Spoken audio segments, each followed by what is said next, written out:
Shepard did everything right. More than we could have hoped for. Commander Shepard uncovered the truth. And still, it's not enough.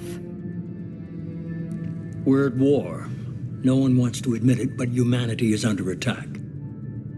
But they're sending him to fight Geth. Geth. We both know they're not the real threat. The Reapers are still out there. And it's up to us to stop them. The Council will never trust Cerberus. They'll never accept our help, even after everything humanity has accomplished. But Shepard, they'll follow him. He's a hero, a bloody icon. But he's just one man. If we lose Shepard, humanity might well follow. Then see to it that we don't lose him.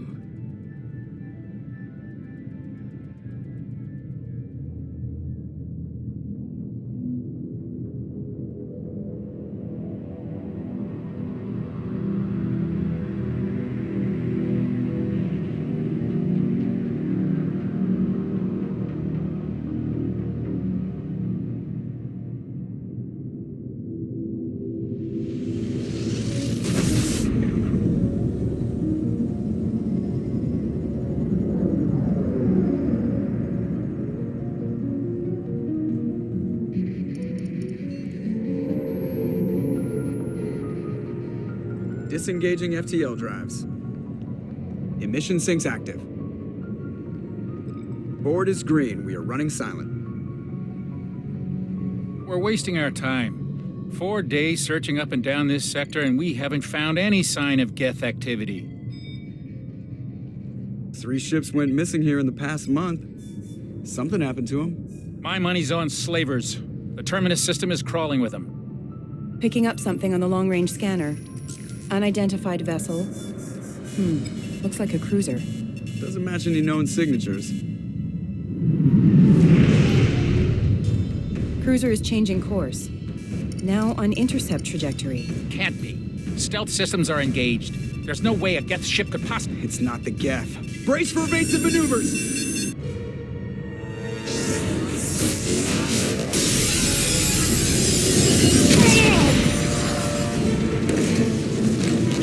Presley! Kinetic barriers down. Multiple hull breaches. Weapons offline. Somebody get that fire out.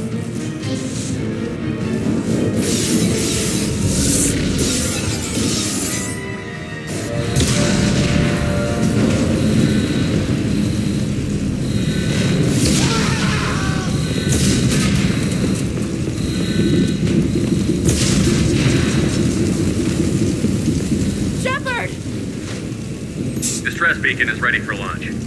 Will the Alliance get here in time?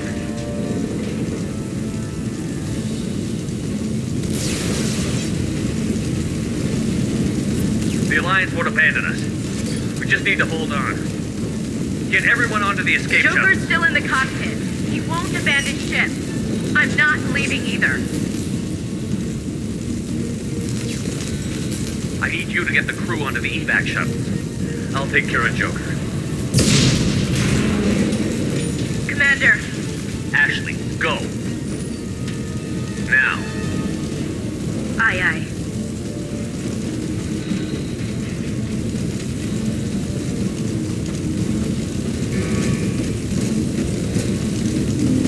Everybody in. Go, go, go!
Come on, Joker. We have to get out of here. No, I won't abandon the Normandy. I can still save her. The Normandy's lost. Going down with the ship won't change that. Yeah, okay. Help me up. They're coming around for another attack.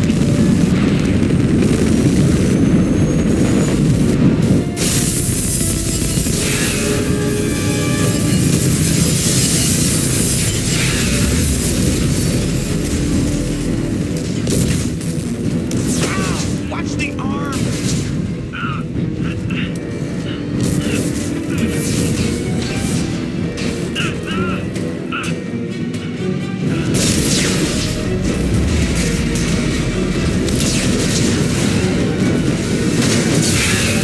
Commander!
Just another routine mission. Why do they always say that before a mission? Of course it's routine. You haven't done anything yet. It's everything that happens along the way. The choices you make, the paths you choose, that turn the routine into anything but. Of course, that's how it started. A routine mission, answering a distress call. And look where that got me. We were testing out the Normandy, Captain Anderson's new ship, when the distress call came in. An Alliance patrol on Eden Prime had been attacked. They'd seen something they couldn't explain. And whatever it was massive. I hit the ground with my lieutenant, Caden Olenko. A good kid, loyal, by the book, with a talent for biotics. We came across the lone survivor of the patrol, Gunnery Chief Ashley Williams. A soldier to the core. Tough, disciplined, ready to take on whatever came her way. Ashley joined up with us and took us to the spot where she lost her squad. That's when we saw it. The ship. Like nothing I'd ever seen. It was massive, scorching the colony and everything around it as it blasted away. We followed the path of destruction to an artifact, a beacon left by a long-dead race called the Protheans. The colony had dug it up, and whoever attacked them had tried to take it. Chief Williams made the mistake of getting too close. It hit her with some type of energy. I grabbed her and threw her out of the way. That's when it hit me. Hard. Every muscle in my body went rigid. I couldn't move, could barely breathe. Everything went black. And then I saw something. A vision. A dream. A nightmare. By the time I woke up, we were halfway to the Citadel on our way to meet the Council. I was expected to explain what I'd seen. Anderson came along. So did Adina, our political representative on the Citadel. With those two heavyweights, it seemed reasonable we could persuade the Council that the ship we'd seen was a potential threat, as was the individual behind the attacks. The main suspect for the Eden Prime massacre was a Turian Spectre named Saren. He'd been seen by one of the survivors from the colony at Eden Prime, and there was some evidence to suggest that the ship was connected to Saren. But even Adina's pointed accusations weren't enough to convince the Council. They just couldn't believe one of their chosen elite Spectres could be guilty of something like that. They needed proof, which meant I needed proof. Fortunately, I wasn't alone in my search. Garrus, Another Turian wanted to help. A top agent for Citadel Security.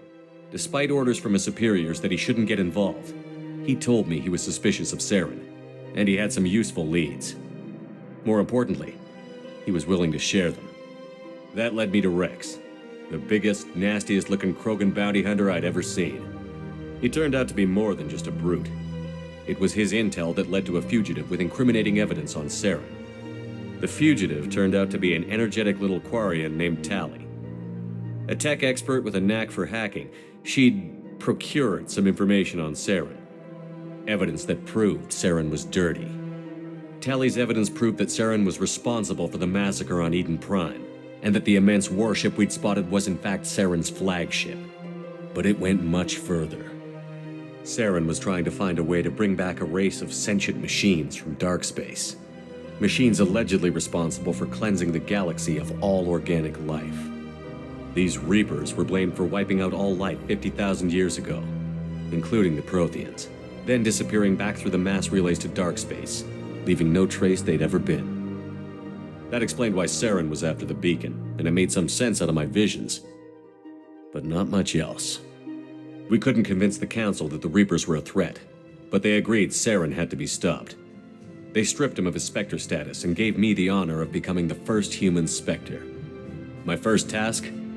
Bring down Saren. Anderson decided to stay behind, giving up his ship, the Normandy. He told me I would need it more than he would. He also pointed me in a direction. Liara, a Prothean expert, adept in biotics, and maybe most importantly, daughter of Benezia, Saren's top lieutenant. And like most Asari, as beautiful as she is intelligent, and born with a unique ability to meld with other species. Liara was able to help me decipher some of the vision the beacon had given me. Nothing concrete, but it gave me some clues. And a new appreciation for the Asari. Her technique for accessing my vision was unexpected, but not at all unpleasant. Ashley was a little concerned about the connection I shared with Liara.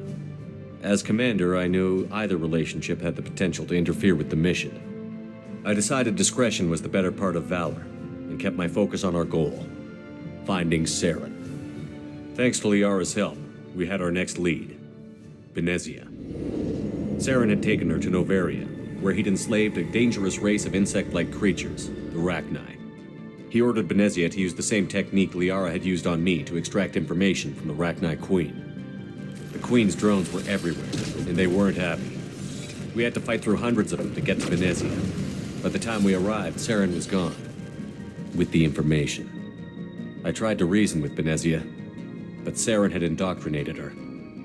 He had somehow acquired the ability to control people's actions and wills. Benezia wouldn't surrender, and Liara was forced to watch her mother die in her arms. And I was left with an angry, dangerous Rachni Queen to deal with. She claimed her drones would do no harm if I released her. But the Rachni had terrorized the galaxy before. I couldn't do it. I wouldn't doom an entire species for past sins. And the Queen was true to her word. She left and took her army of drones with her. With Saren's top lieutenant dead, it was quickly running out of time and places to hide. I tracked him down at his base on Vermeer, but we soon learned it was more than a base of operations. It was a breeding ground. Saren was breeding an army of Krogan. He'd found a cure for the genophage, a disease inflicted on the Krogan to prevent them from breeding and taking over the galaxy. But the Krogan Saren was breeding were slaves, mindless beasts that obeyed Saren's will. I had to destroy the base, and all its research. Rex disagreed. Violently. Rex wanted the genophage cure for his people. I tried to convince him to help me destroy it, that these Krogan weren't real. But he wouldn't back down. Fortunately, Rex is smarter than he looks. He realized this wasn't the way to help his people, and that Saren was the real threat. When we finally got to the center of the base, I realized just how close Saren was to completing his plan. He was already in communication with the Reapers. Sovereign, Saren's flagship we'd all assumed was just a ship, was a Reaper. It spoke to me, threatened me. I could feel the menace it had for every living thing. It wanted me dead. It wanted us all dead. And I knew it was capable of doing just that. What I couldn't understand was why Saren would help it. But there was no time to think about it. Sovereign knew where we were. We had to destroy the base and get the hell out. I split up my team in 2 squads, sending Ash with one and Caden with the other as a distraction. We had a nuke, and we planned to use it. Before we could detonate the bomb, Saren showed up. We fought. I stalled him to make time for my team. And in talking to him, I realized the truth. It wasn't Saren who was indoctrinating everyone. It was Sovereign. The Reaper. And Saren was in deeper than all of them. He tried to convince me he was still in control, said he found a way to reduce the Reaper's influence, but he was kidding himself. Or believing the lies Sovereign was telling him. Before I could convince him to stop, he ran, leaving me just seconds to extract my squad mates. I tried, but I wasn't fast enough. I could only save one of them. Caden was a good man, and a great soldier. But I had to choose, and I chose Ash. That was the last time Saren would slip away from me. I knew then, the next time we met, one of us would die. With my team mostly intact, we chased Saren and his army to Ilos, a long-lost planet that had once belonged to the Protheans. As we prepared for what we knew would be a desperate fight, I spoke to my crew. We were just one ship, against Saren's growing army. I assured them all that despite the odds, we could defeat him. I'd never tell anyone, but I had my doubts. Leaving Caden behind had hardened my resolve, but revealed a soft spot in my defenses. How many more friends and allies would I be willing to sacrifice in order to stop Saren? We arrived on Ilos, close behind Saren. Once on the planet, we discovered a Prothean databank that helped me put the final pieces of my vision together. The Reapers had come 50,000 years ago, and every 50,000 years before that, each time purging the galaxy of life. The Protheans had fought and died, like every species before them. But a few survived long enough to leave a parting gift. The Protheans had discovered that the Citadel was the key to controlling the mass relays. By sabotaging the Citadel, they found a way to close the relays to dark space, slowing the Reaper's return, giving us the time we needed to find a solution to stop the Reapers once and for all. Saren knew this. He was leading his army to take control of the Citadel and re-establish the relays to dark space, bringing the waiting Reapers here to destroy us all. We followed him to the Citadel. It was intact, but heavily damaged. He had caught the Council fleets by surprise, and they were only now regrouping. And with Sovereign as his flagship, there was little hope the fleets could counterattack with enough strength to take back the Citadel. But Saren was done running, and I was done chasing him. As the Alliance and Citadel fleets battled Saren's army outside, I cornered the Turian bastard in the Citadel tower and confronted him. He died believing that the Reapers would save him. As I fought to regain control of the Citadel, the Council's flagship, the Destiny Ascension, fell under attack. Despite Saren's death, Sovereign and Saren's army continued to fight.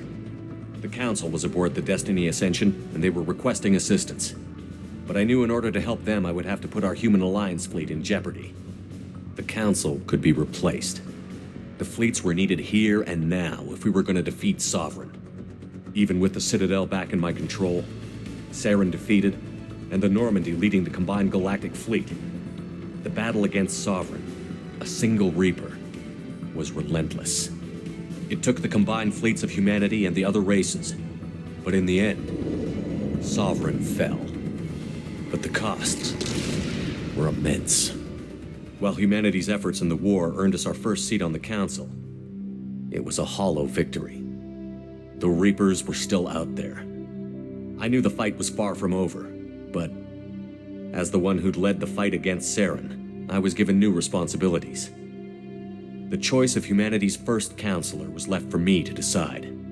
On the one hand, Udina, the lifetime politician. Ruthless and ambitious, he would easily navigate the political landmines that would soon be put in front of him. The other choice, Captain Anderson, the career soldier. Tough but fair, but a friend, and someone I could trust. Both great leaders in their own right.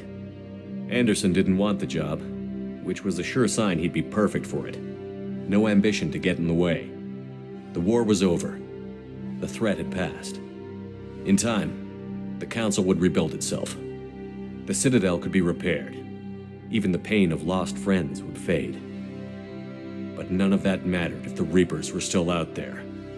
And if they were all as powerful as Sovereign, we had to find a way to stop them. I had to find a way. I gathered my crew, took my ship, and went in search of answers. Officially, the Council would only say I was assigned to cleanup duty, rooting out any remnants of Saren's army. Just another routine mission.